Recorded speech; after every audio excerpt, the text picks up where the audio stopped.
இந்த வேர்ல்டோட most deep thinker அப்படி யாருன்னு கேட்டோம்னா ஏன்ஷியன்ட் டைம்ஸ்ல இருந்த பிளாட்டோ தான் முக்கால்வாசி பேர் சொல்லுவாங்க.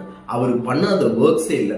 அப்படி அவரு சொன்ன ஒரு கோட் வந்து இன்னைக்கு வரைக்குமே வந்து நிறைய பேரால பாராட்டப்படுதுன்னா, காட் பெர்பெச்சுவலி ஜியோமெட்ரைசஸ், அதாவது கடவுள் வந்து அடிக்கடி ஜியோமெட்ரி யூஸ் பண்றாருங்கிற மாதிரி இந்த கோட்ல சொல்லியிருக்காரு.